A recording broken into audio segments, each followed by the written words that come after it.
बम बम बम बम बम बम बम बम बम बम बम। हे दोस्तों, hello hello.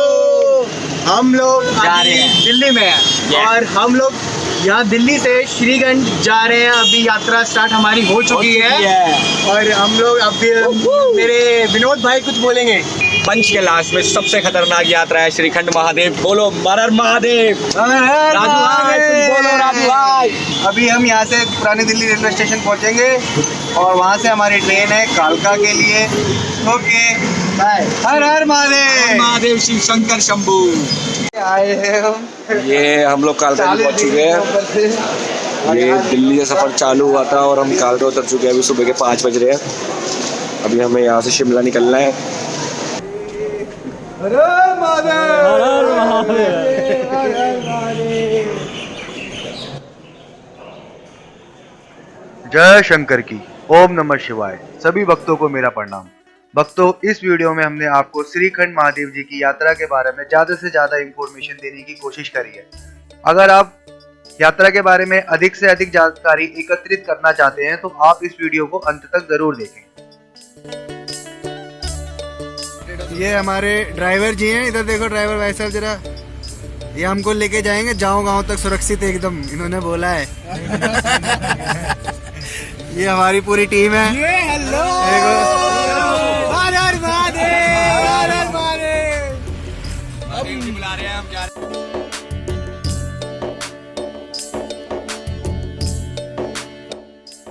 ये हम लोग शिमला से रामपुर की तरफ चल पड़े हैं और शिमला से रामपुर की दूरी तकरीबन 125 से 30 किलोमीटर की है और शिमला से रामपुर पहुंचने में कम से कम हमको 4 से 5 घंटे लग जाते हैं।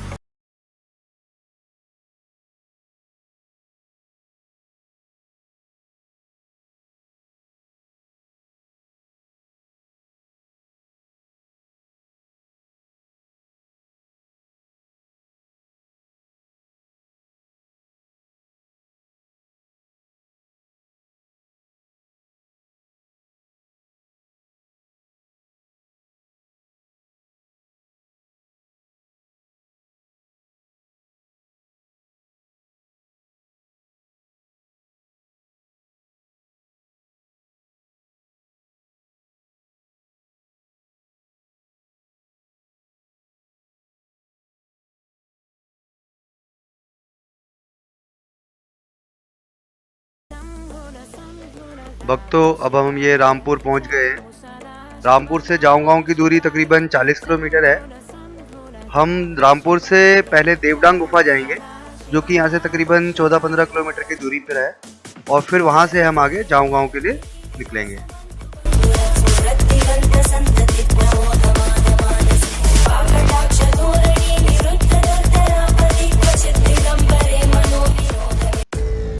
भक्तों, अब हम आगे देवडांग गुफा के दर्शन करके आगे जाऊं गांव पहुंचेंगे जहां से हमारी पैदल यात्रा स्टार्ट होगी। भक्तों, देवडांग गुफा आप गाड़ी से भी जा सकते हैं या फिर 1.5 से 2 किलोमीटर की पैदल मार्ग द्वारा भी जाया जा सकता है। हम देवडांग गुफा के दर्शन करने के लिए पैदल मार्ग द्वारा ही गए।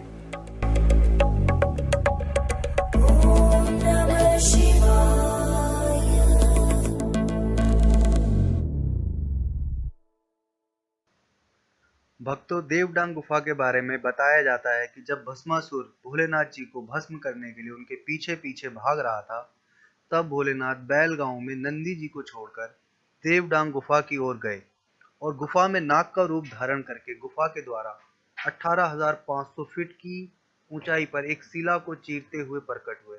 भक्तों, इसी पवित्र स्थान को श्रीखंड महादेव के नाम से जाना जाता है।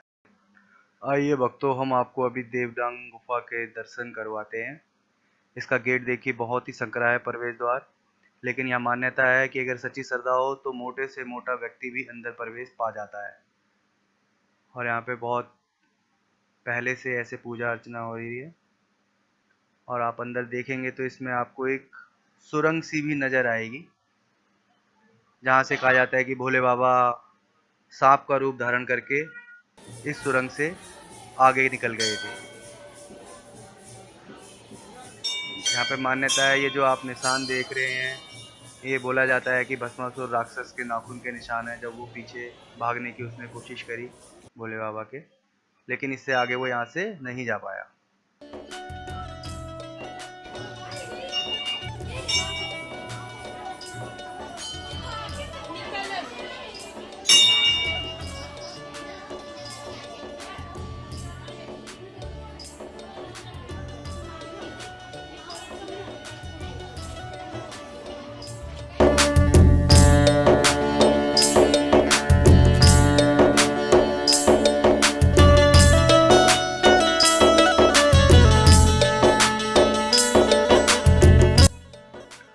भक्तों, ये गुफा से बाहर आने का रास्ता है। यहाँ से आप देखेंगे पूजा अर्चना करने के बाद यहाँ से बाहर आया जाता है।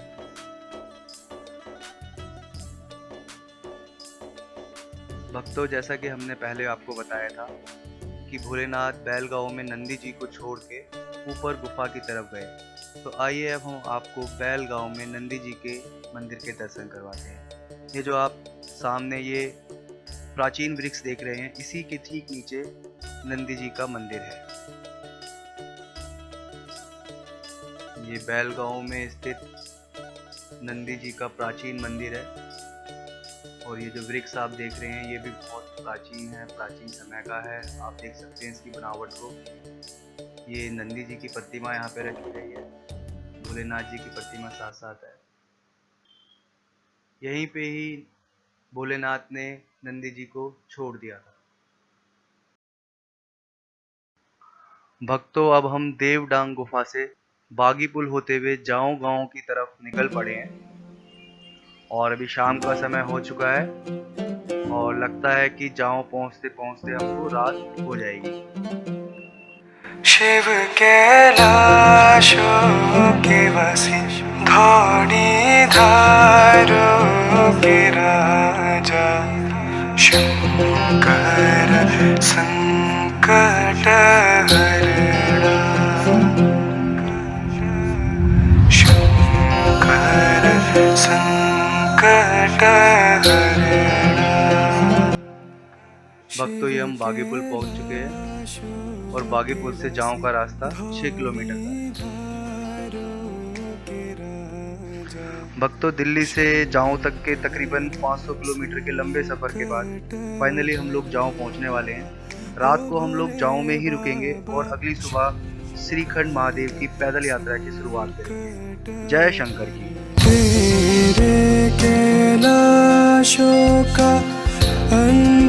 जय शंकर की। भक्तों, सुबह का समय है और बहुत ही खूबसूरत नज़ारा है। हम लोग अभी जाओ गांव में हैं।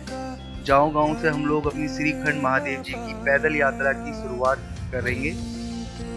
हम लोग 9 जनों का समूह है। हम लोग सभी के सभी श्रीखंड महादेव जी के दर्शन करने के लिए दिल्ली से आए हैं, और यहाँ से हम लोग अभी ये सिंघाड़ की तरफ जा रहे हैं। सिंघाड़ में हम लोग अपनी यात्रा का रजिस्ट्रेशन कराएंगे। रजिस्ट्रेशन करने के बाद ही हमको आधिकारिक रूप से यात्रा के लिए भेजा जाएगा। जाओ से सिंघाड़ जाने के लिए 2 मार्ग हैं। एक मार्ग जो आप ये देख रहे हैं नीचे की तरफ जा रहा है, ये कॉमन रास्ता है, यहाँ से सभी श्रद्धालु लोग जाते हैं। और ये जो ऊपर से दूसरा रास्ता जा रहा है, ये गांव के लोकल लोग इस्तेमाल करते हैं। जो रास्ता ऊपर की तरफ से जा रहा है, ये आपको थोड़ा सरल रास्ता लगेगा दूसरे रास्ते से। भांग धतूरा बेली। भक्तों, ये हम बेस कैंप सिंघाड़ पहुंच चुके हैं। यहाँ पे हमको अपनी सभी के सभी जितने हम 9 लोग आए हैं, सभी को अपनी यात्रा का रजिस्ट्रेशन कराना पड़ेगा। रजिस्ट्रेशन की जो फीस है वो 150 रुपये है। 150 रुपये में आपका मेडिकल चेकअप होगा, और आपको जांचा जाएगा कि आप यात्रा के लिए फिट हैं कि नहीं है। मेडिकल चेकअप होने के बाद आपका रजिस्ट्रेशन किया जाता है। रजिस्ट्रेशन में आपको अपनी कोई एक आईडी प्रोवाइड करनी पड़ेगी, जैसे Aadhaar card, voter ID card. Registration complete होने के बाद श्रीखंड महादेव यात्रा ट्रस्ट द्वारा आपको एक रजिस्ट्रेशन कार्ड प्रोवाइड किया जाता है। इस कार्ड को आपको अपनी पूरी यात्रा के दौरान संभाल के रखना है। कभी भी प्रशासन द्वारा आपसे उस कार्ड के बारे में पूछा जा सकता है। कृपया आप पूरी यात्रा के दौरान अपने रजिस्ट्रेशन कार्ड को संभाल के रखें। और ये सिंगाड़ में आपको चाय और नाश्ते की लंगर की व्यवस्था रहती है। आप यहाँ पे चाय और नाश्ता कर सकते हैं। ये बोलना चाय पकौड़ा, चाय पकौड़ा, चाय पकौड़ा। श्रीखंड महादेव की यात्रा पे जाने वाले सभी श्रद्धालुओं से मेरा निवेदन है कि आप लोग जब भी यात्रा के लिए जाएं तो अपने साथ में एक थैला लेकर जाएं, कि आप यात्रा के दौरान जितनी भी खाद्य सामग्री या पानी की बोतलें यूज़ करते हैं तो उनके जो भी रैपर्स होते हैं, प्लास्टिक होते हैं, उसको साथ में अपने थैले में रखें। और कोशिश करें कि आप जब यात्रा से वापस आएँ तो अपना सारा का सारा कूड़ा जो आपने वहाँ पे अपने थैले में जमा किया है उसको वापस साथ लेकर आएँ। कृपया आप अपने कर्तव्य को समझें और अपने कर्तव्य को निभाएं और प्रकृति की सुंदरता को बचाए रखने में अपना महत्वपूर्ण योगदान जरूर दें।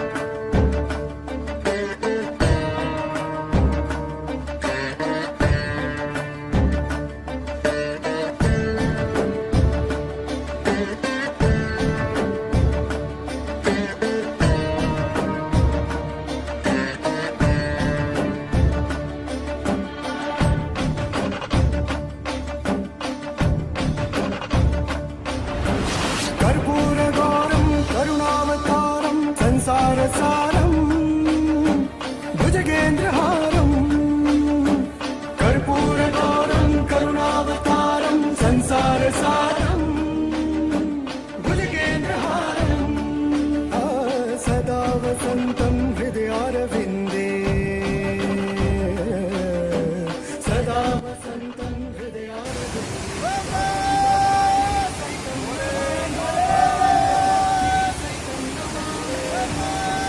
हर हर महादेव।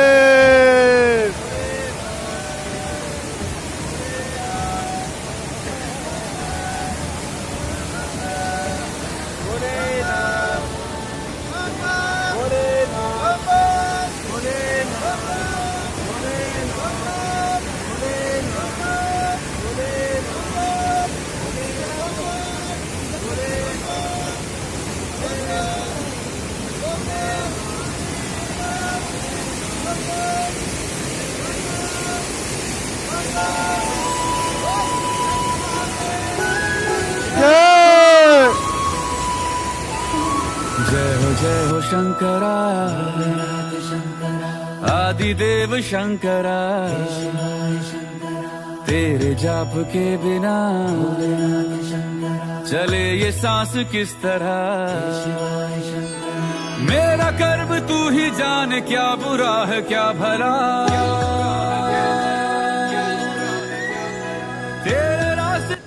ये देखो ये आंटी जी हमारी श्रीखंड महादेव जा रही हैं। आंटी जी आपकी एज क्या है? 60। आप कहाँ से आए हो? आप कहाँ से आए हैं? गुजरात से।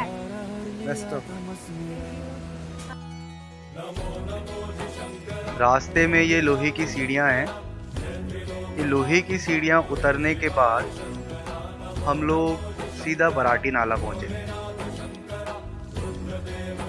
सिंगाड़ से बराटी नाला तक का रास्ता ज़्यादा कठिन नहीं है, सरल है। देखने में ज़रूर ये थोड़ा खतरनाक लगता है, लेकिन आप बड़ी आसानी से बराटी नाला तक ज़्यादा ना थके बिना पहुंच जाएंगे। ये बराटी नाले के ऊपर बना हुआ पुल है और ये जो आप यहाँ से चढ़ाई देख रहे हैं ये इसको डंडाधार की चढ़ाई बोलते हैं। ये जो नहर बराटी नाले से जा रही है, यही छोटी छोटी नहरें आपको कुछ और आगे देखने को मिलेगी। आगे जाके ये सब नहरें मिलके दोस्तों सतलुज नदी बन जाती है। इस नहर के आसपास बांस के बहुत ज़्यादा पेड़ पाए जाते हैं, इसीलिए इस जगह का नाम बराटी नाला पड़ा। ये हमारे मित्र अर्पित है, इन्होंने हमें दिल्ली से ज्वाइन किया है। ये इन्हें कुछ जंगली मशरूम यहाँ पे मिला है जिसको ये रेड मशरूम समझते हैं।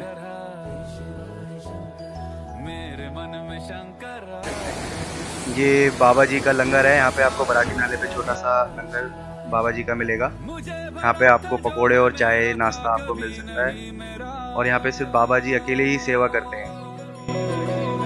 अर्थ क्या निरर्थ क्या जो भी है सभी तेरा। प्रशासन के द्वारा यात्रा मार्ग पर जगह जगह पर ये मैसेज लगाए गए हैं कि आप जो भी रास्ते में यात्रा के दौरान जो भी चीज़ें आप वस्तुएं इस्तेमाल करते हैं, खाने पीने की या कोई और पैकिंग की वस्तुएं जैसे बॉटल्स हो गई, फूडिंग रैपर्स हो गए, चॉकलेट्स के रैपर, टॉफ़ी के रैपर, इनको इधर उधर ना फेंकें और अपने साथ में एक एक्स्ट्रा थैला ले जाएं जिसमें आप ये सारा का सारा गार्बेज जो भी आपका होता है आप इसे साथ में यात्रा के दौरान वापस लेके आएँ।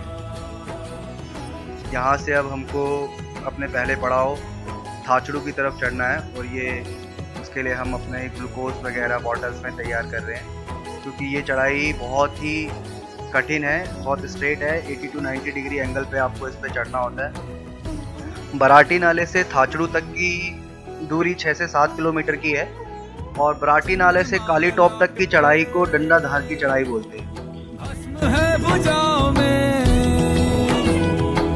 यात्रा के दौरान बहुत से श्रद्धालु लोग अपने साथ में त्रिशूल और डमरू लेके जाते हैं और यहाँ की मान्यता है कि अगर यात्रा मार्ग पे कोई भी श्रद्धालु या भक्त डमरू बजाता है तो बारिश हो जाती है।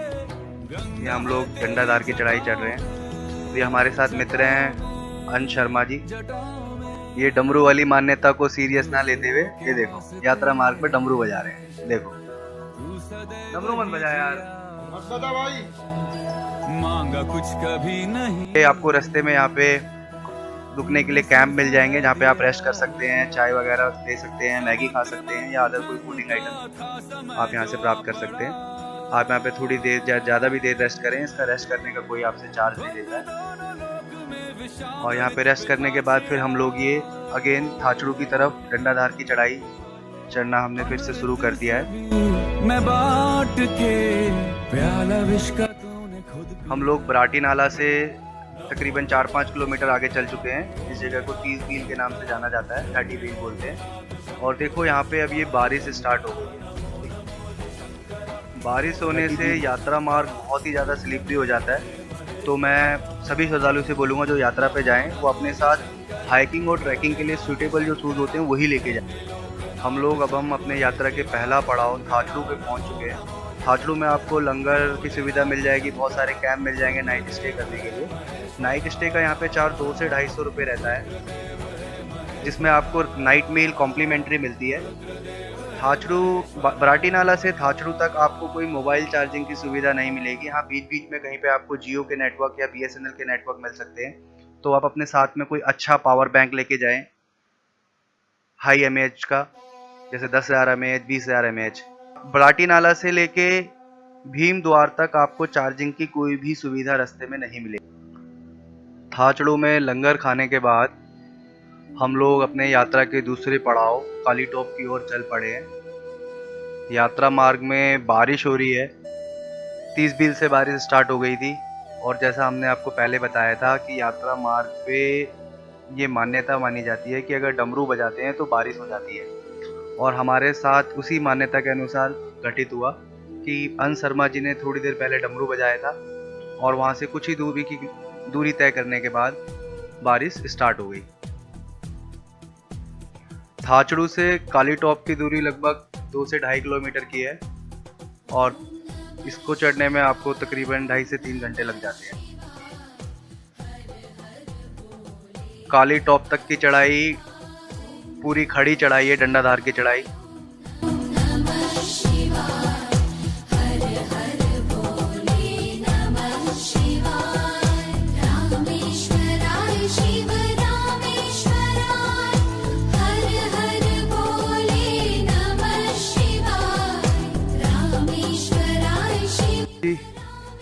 कितनी उम्र है बाबा जी? 60 तो ऊपर है। 60 साल से ऊपर हमारे बाबा जी। कहाँ से आए? गद्दी में आया। पंजाब से कहाँ से? हैं? पंजाब से। हाँ पंजाब से आए। देखो हमारे बाबा जी। हर हर महादेव, हर हर महादेव।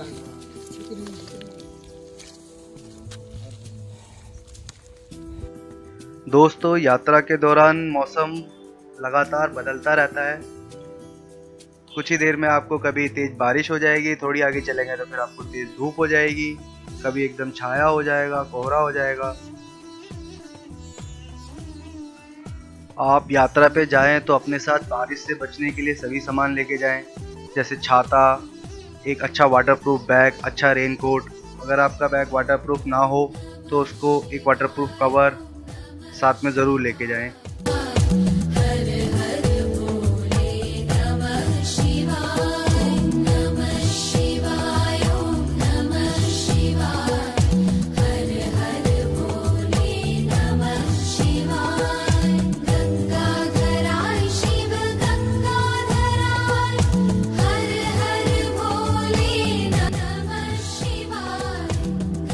कुछ श्रद्धालु लोग नंगे पैर भी यात्रा करते हैं, जैसे कि आप देख सकते हैं ये भाई लोग नंगे पैर यात्रा करके लौट रहे हैं। इसलिए कहते हैं दोस्तों, भक्ति में बहुत शक्ति होती है, भक्ति में शक्ति। जय शंकर की जय शिव शंभो।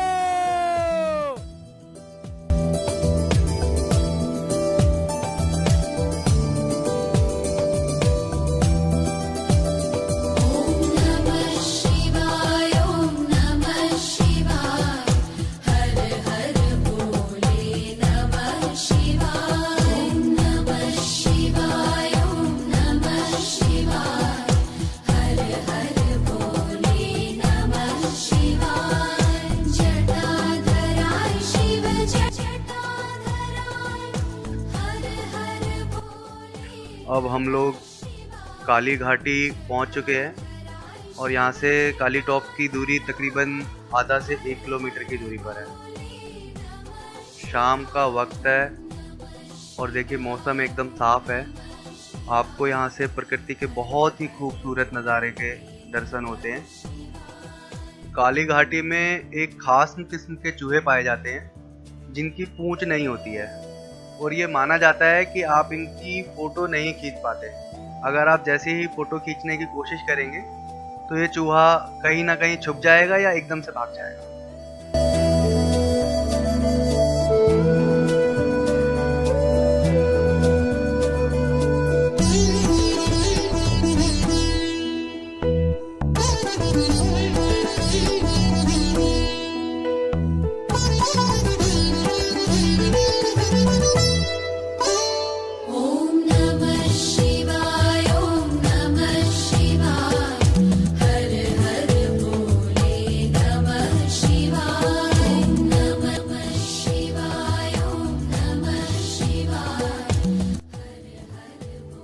हम लोग अब काली घाटी से काली टॉप पहुंच चुके हैं और काली टॉप 12,800 फीट की ऊंचाई पर है। यहाँ पे आपको रहने खाने की व्यवस्था मिल जाएगी। यहाँ पर आपको 250 से 300 रुपये में नाइट स्टे करने की फैसिलिटी मिल जाएगी और उसमें आपको साथ में नाइट मील भी इंक्लूड होगा। काली टॉप पर पानी की बहुत समस्या है क्योंकि बहुत ऊंचाई पे होने के कारण यहाँ पे पानी कम पाया जाता है। तो इवन कैंपों में आपको अगर सवेरे फ्रेश होने के लिए भी पानी अवेलेबल नहीं हो पाता है। तो मैं आपको, अगर आप काली टॉप पहुँच जाएं तो मैं आपको यही बताऊँगा कि यहाँ से कुछ ही दूरी पर भीम तलाई है, 1.5 से 2 किलोमीटर की दूरी पर, और वो रास्ता भी पूरा ढलान का है जहाँ पे आपको चढ़ाई नहीं करनी होती, सिर्फ उतरना ही होता है। तो आप काली टॉप पे स्टे ना करके भीम तलाई पे स्टे करें। हम लोगों को पानी की समस्या की जानकारी नहीं थी तो हम सभी ने काली टॉप पर ही स्टे किया। और ये रोहित भाई डिनर कर रहे हैं। सुबह हो चुकी है और ये प्राचीन काली मंदिर है जो काली टॉप पर स्थित है। यात्रा से लौटते वक्त श्रद्धालु लोग यहाँ पर काली की पूजा करते हैं। काली टॉप पर अभी मौसम बिल्कुल साफ है। अब यहाँ से हम लोग भीमतलई की ओर जा रहे हैं। काली टॉप से भीमतलई की दूरी तकरीबन 2 किलोमीटर की है और अभी आपने देखा जैसे काली टॉप पे एकदम साफ मौसम था और अब ये नीचे बिल्कुल कोहरा है। बादलों के बीच में से होते हुए हम लोग भीमतलई पहुँचेंगे और ये बिल्कुल ढलान का रास्ता है, आपको सिर्फ उतरना ही उतरना है।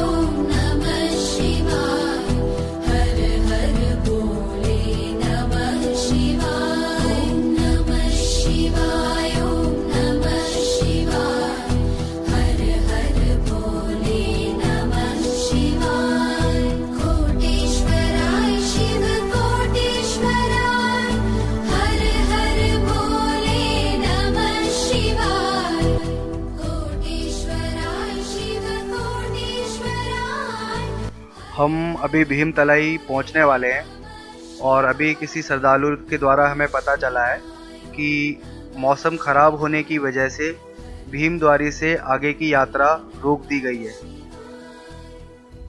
ये जानकारी मिलने के बाद हम सभी 9 लोगों ने डिसाइड किया है कि जब तक प्रशासन द्वारा यात्रा दोबारा से नहीं खोल दी जाती है तब तक हम भीमतलाई पर ही रुकेंगे। जय शंकर। जय शंकर। बाबे मौसम बड़ा सुहाना है आज, चल घूमने चलिए। अभी हम लोग भीमतलाई में ही रुके हुए हैं। रात को हमने यहीं स्टे किया था और अभी हमें मॉर्निंग में पता चला है कि प्रशासन के द्वारा यात्रा पुनः स्टार्ट कर दी गई है।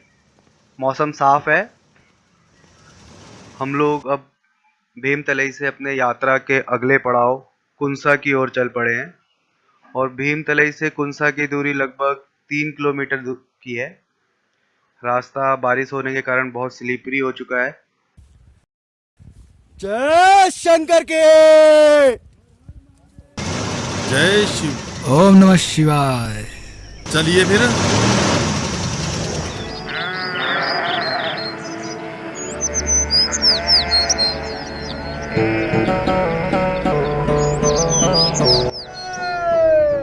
बोल शंकर भगवान की।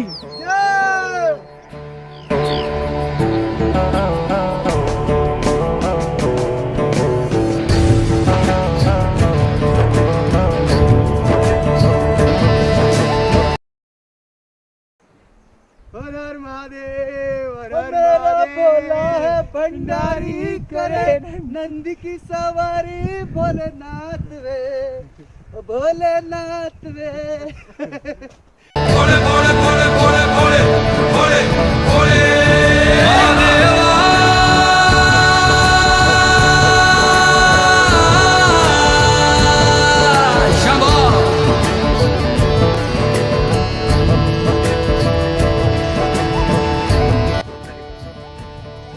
और यहाँ से आगे जाते समय हमें कुछ श्रद्धालु मिले हैं जिनकी तबीयत थोड़ी सी डाउन लग रही है और ये लोग यहाँ से वापस जा रहे हैं शायद, और इनके साथ इनका टूर गाइड भी है जो इनकी हेल्प कर रहा है।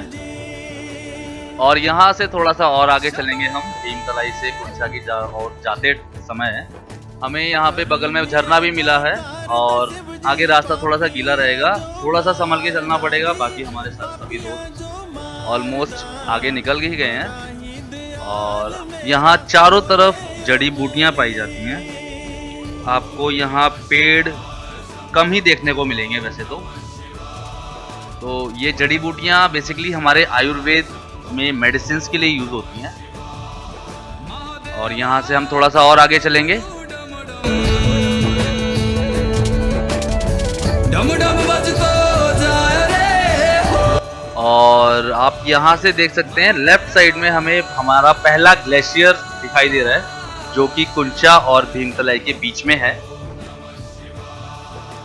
सर से तेरे बहती गंगा काम मेरा हो जाए, नाम तेरा जब लेता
और अभी आपने देखा थोड़ी देर पहले ही मौसम कितना साफ था और अचानक से यहाँ पर कोहरा छा गया है, मौसम एकदम ठंडा हो गया है। यही इस जगह की खासियत है, श्रीखंड महादेव की यही खासियत है कि यहाँ पर मौसम with in 5 second, with in 5 minutes बदल जाता है। मेरा भोला है भंडारी करता नंदी की सवारी ओ शंकर नाथ रे। ओ मेरा भोला है भंडारी जय शंभो जय शंभो।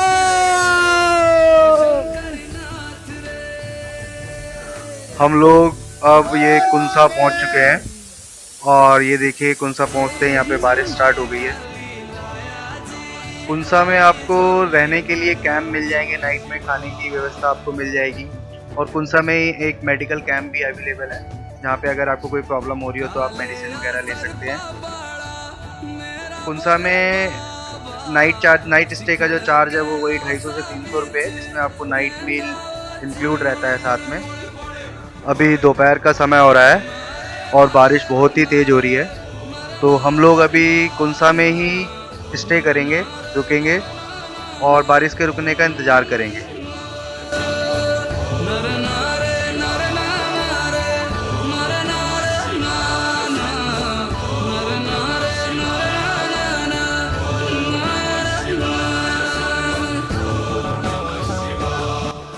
बारिश रुक चुकी है और मौसम एकदम क्लियर है। हम लोग यहाँ से फिर अब स्टार्ट करेंगे और यहाँ से हम अपने यात्रा के अगले पड़ाव भीम द्वार की ओर चलेंगे। भीम द्वार की दूरी यहाँ से लगभग 4 किलोमीटर की है और यहाँ कुंसा से श्रीखंड महादेव की दूरी लगभग 14 किलोमीटर की है। आप देख सकते हैं मौसम बिल्कुल एकदम क्लियर हो चुका है और ये जो आप देख पा रहे हैं ये काली टॉप है। कुंसा से काली टॉप की दूरी तकरीबन 5 किलोमीटर की है और मौसम एकदम साफ है, इसलिए आपको ये बिल्कुल एकदम क्लियर कुंसा से काली टॉप नजर आ रहा है।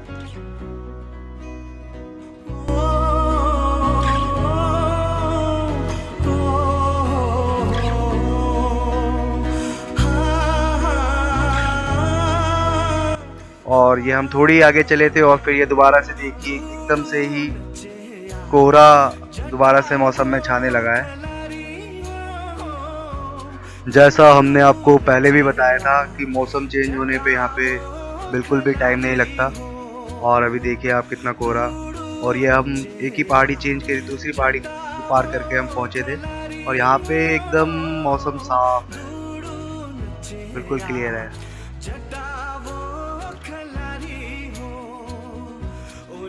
कुंसा वैली में आपको ऐसी ये छोटी छोटी नहरें बहुत देखने को मिलेंगी, छोटे छोटे झरने।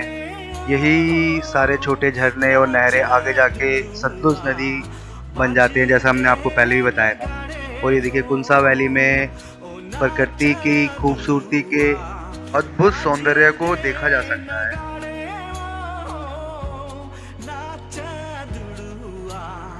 ये देखिए आगे ये एक नहर है और ये कुछ टाइम पहले यहाँ पे दिख रहा है, देखो बर्फ जमी हुई है। पहले ये पूरी बर्फ से ढकी हुई रही होगी और अभी हम लोगों को इसको पार करना है और ये थोड़ा सा चढ़ने में डेंजर सा लगता है कि कोई स्लिप ना हो जाए किसी का पैर। आप अच्छे जूते पहन के जाएं, रास्ते में आपको ऐसी बहुत सारी जगह मिलेगी जहाँ का आपका पैर गीला हो सकता है, तो अच्छे जूते जो ट्रैकिंग के लिए सूटेबल हो, वाटरप्रूफ बूट हो, इस तरीके के शूज अपने साथ लेके जाएं।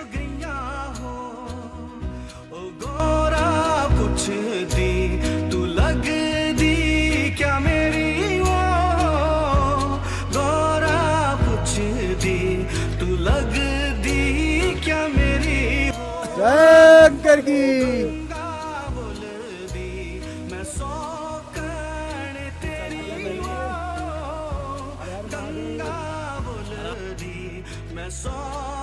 कुंसा से आगे चलते हुए भीमद्वारी की तरफ आपको प्रकृति के बहुत ही सुंदर सुंदर दृश्य देखने को मिलेंगे। ऐसा आपने कभी अनुभव नहीं किया होगा कि ऐसे दृश्य भी प्रकृति के देखे जा सकते हैं अभी हम पृथ्वी तल से तकरीबन 12-13 हज़ार फीट की ऊंचाई पे हैं और आप देख सकते हैं यहाँ पे चारों तरफ आपको पहाड़ों पे बर्फ़ ही बर्फ़ ग्लेशियर्स नज़र आ रहे हैं। और जैसा हमने आपको पहले बताया था कि यहाँ पे मौसम ख़राब होने की संभावना बहुत ज़्यादा होती है, कभी भी बारिश आ सकती है।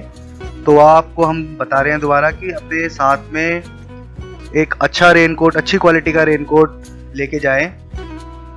और बारिश कभी बहुत तेज़ भी हो सकती है, तो जिससे आप उस बारिश से बचे रहें। और ये देखिए, आप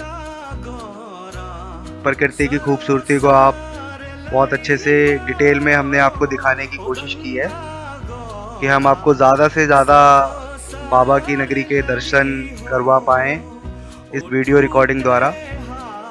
पर मैं आप सभी को यही बोलूँगा कि भक्तों, आप श्रीखंड महादेव जी की यात्रा एक ना एक बार ज़रूर करें, तो आपको असली अनुभव होगा कि प्रकृति कितनी खूबसूरत है।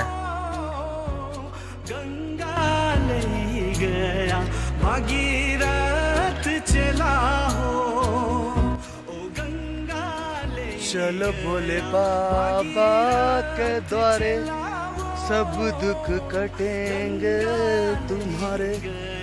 भागीरथ चला हो। शिवोम शिवोम शिवोम शिवोम। ये जो आप आगे देख पा रहे हैं, ये आगे भीम द्वार है जो हमारा अगला पड़ाव है। रात को हम लोग यहीं पे ही स्टे करने वाले हैं।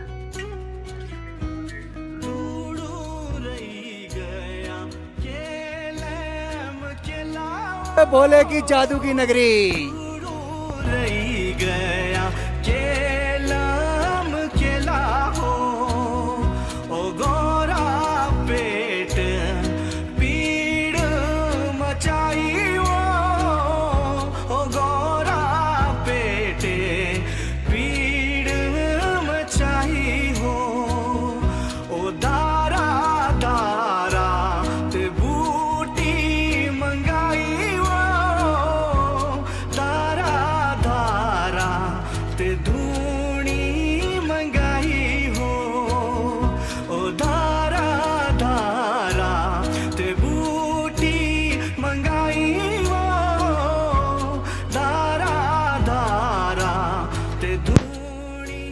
भक्तों, अब हम ये भीम द्वार पहुंच चुके हैं। जैसा कि इसके नाम से ही प्रतीत होता है, भीम द्वार, इसका कुछ भीम से या महाभारत काल से कोई जगह का संबंध रहा होगा।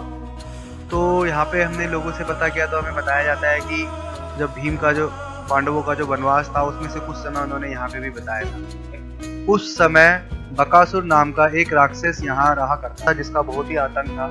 तो कहा जाता है कि उस राक्षस का वध भीम ने यहाँ किया था, जिसके कारण आप देख सकते हैं पत्थर लाल है। लोगों का माना जाता है कि ये उस समय उसके खून से लाल हुए थे और ये अभी भी ऐसे।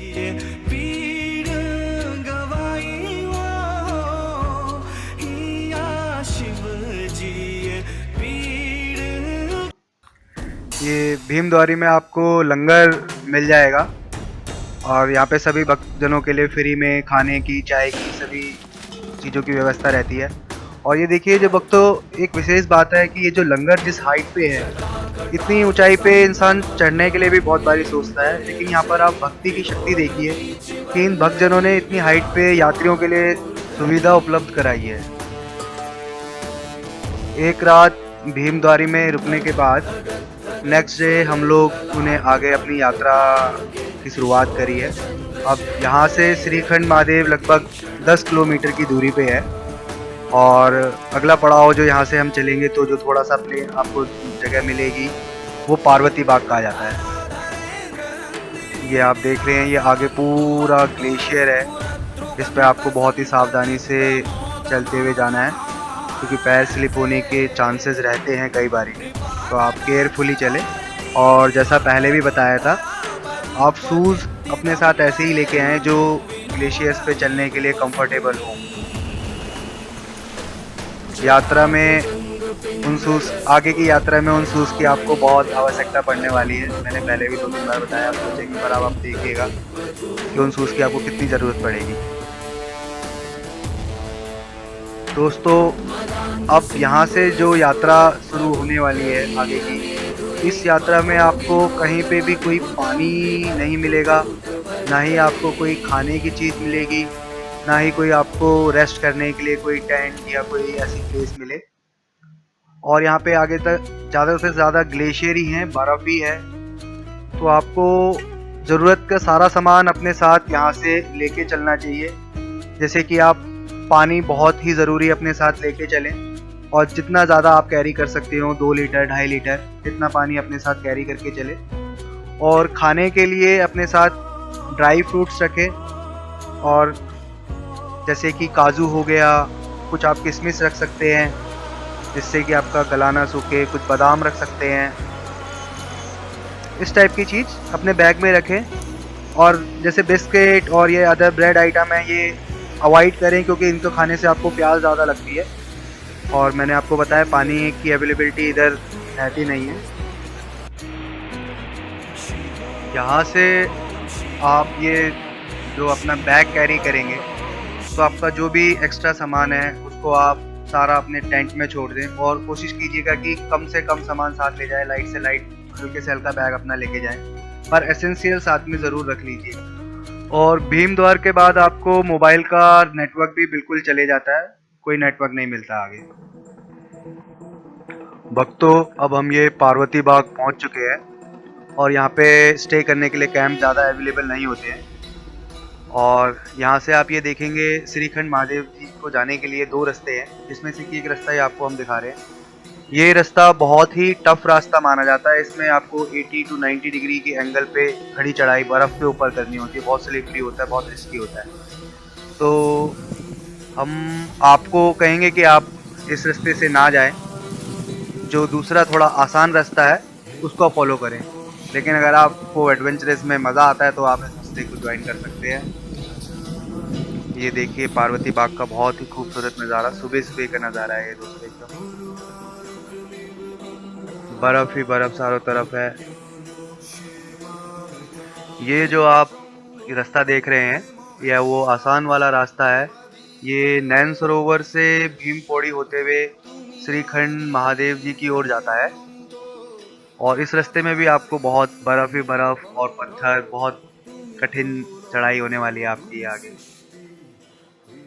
कृपा दृष्टि तुम्ही दाता, तुम्ही दाता, तुम्ही मुक्ती हे विधाता।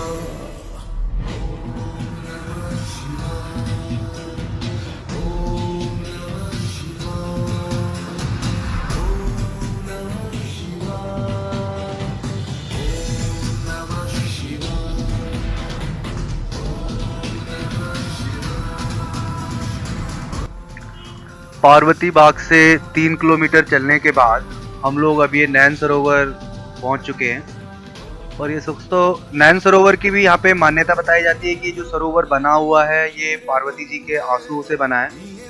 और आप देखेंगे चारों तरफ बर्फ़ ही बर्फ़ है, लेकिन ये पानी जो है ये जमा हुआ नहीं है, आपको साफ ये पानी अलग से नज़र आ रहा है। चारों तरफ बर्फ़ ही बर्फ़ होने के बावजूद भी ये नैन सरोवर ऐसे ही रहता है 12 महीने, ये जमता नहीं है। और इसके बारे में बताया जाता है कि जब भस्मासुर शिवजी जी को भस्म करने के लिए ऊपर खोज रहा था तो पार्वती जी को जब शिवजी जी भोलेनाथ कहीं नज़र नहीं आए, उन्होंने खूब खोजा तो यहाँ पे बैठ के पार्वती जी रोई, और वो इतना रोई कि उनके आंसुओं से इतना आंसू बहा कि यहाँ पे एक ये सरोवर बन गया।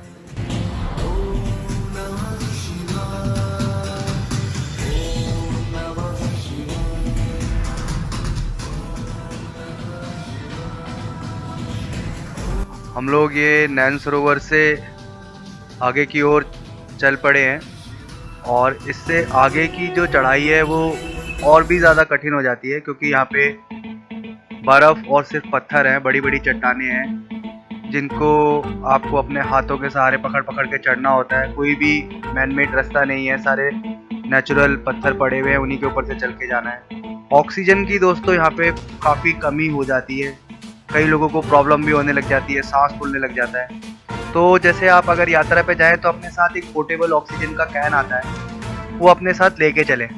अगर आपको इन केस कभी ऐसी प्रॉब्लम लगे, आपका सांस फूले यात्रा के दौरान, तो आप उसके ऑक्सीजन का यूज़ करें तो आपको रिलीफ मिलेगा। ये जो आप आगे दो ये कोने ऊपर कॉर्नर एकदम देख रहे हैं, ये इसको भीम पौड़ी कहते हैं। कहा जाता है कि मान्यता मानी जाती है कि कभी जब हमने आपको बताया कि भीम जो पांडव थे जो यहाँ पे वनवास के टाइम पे रुके थे, तो उस टाइम पे यहाँ से भीम जी स्वर्ग की सीढ़ियाँ बना रहे हैं। ये मान्यता यहाँ के लोगों के द्वारा बताई जाती है। और देखेंगे आप कितना कठिन रास्ता है, एक साइड एकदम शार्प खाई है और इस बर्फ़ पे आपको बहुत ही धीरे धीरे संभलते हुए चलना पड़ता है, कभी भी पैर स्लिप होने के चांसेस रहते हैं। तो सारा ध्यान आप यात्रा के दौरान नीचे की तरफ देखते हुए ही चलें कि आपका पैर किस पोजीशन में कहाँ पड़ रहा है।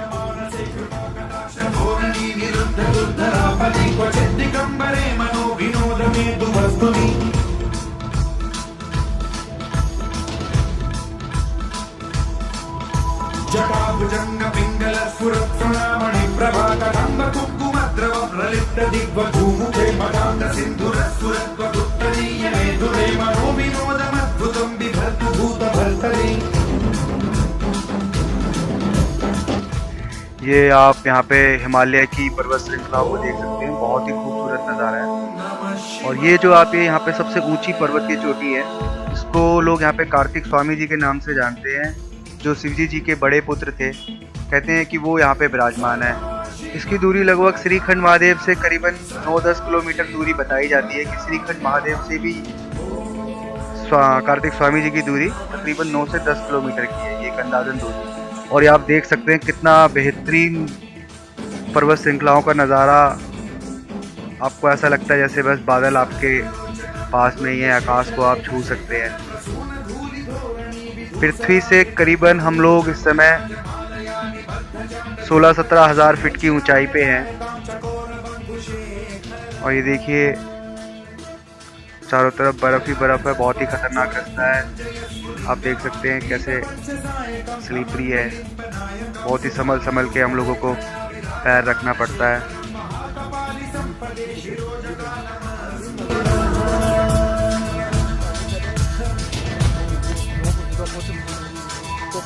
कराल भाल पंडिका धगत धगत धगत ज्वलत धनंजयाहुतीकृत प्रचंड पंचसायके धराधरेन्द्र नंदिनी कुचाग्र चित्रपत्र प्रकल्पनैक शिल्पिनी त्रिलोचने रति मम नवीन मेघमंडली निरुद्ध दुर्धर स्फुर कुहूनि शीथिनी तमः प्रबंध बद्ध कंधर हरिलिप्प निर्झरीधर स्तनोतु तृप्ति सिंधुर कलानिधान बंधुर श्रियं जगद्गुरं धरः।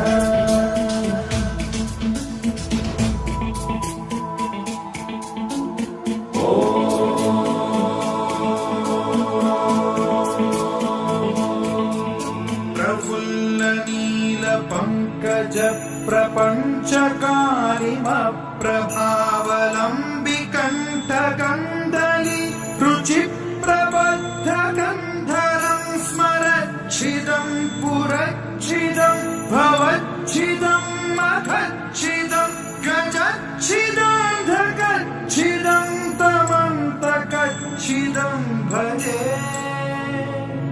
अखर्व सर्व मंगला कला कदम्ब मंजरी रस प्रवाह माधुरी विजृंभणा मधुव्रतं स्मरातकं पुरातकं भवातकं मघातकं गजातकं। भक्तों, अब प्रतीक्षा की घड़ी सबकी समाप्त होने वाली है। कुछ ही देर में हम लोग श्रीखंड महादेव जी के दर्शन करेंगे और ये तकरीबन पृथ्वी से 18.5 हज़ार फीट की ऊंचाई पे है। और जो शिवलिंग है, इन शिवलिंग की ऊंचाई तकरीबन 75 फीट की है। ओम नमः शिवाय, ओम नमः शिवाय, ओम नमः शिवाय, ओम नमः शिवाय। भक्तों, वीडियो को अंत तक देखने के लिए आप लोगों का बहुत बहुत धन्यवाद, दिल से आभार। और वीडियो को अगर आपको पसंद आया हो और आपको श्रीखंड महादेव जी की ज़्यादा से ज़्यादा जानकारियाँ इस वीडियो से मिली हो तो कृपया करके वीडियो को लाइक करें, शेयर करें और चैनल को सब्सक्राइब करें।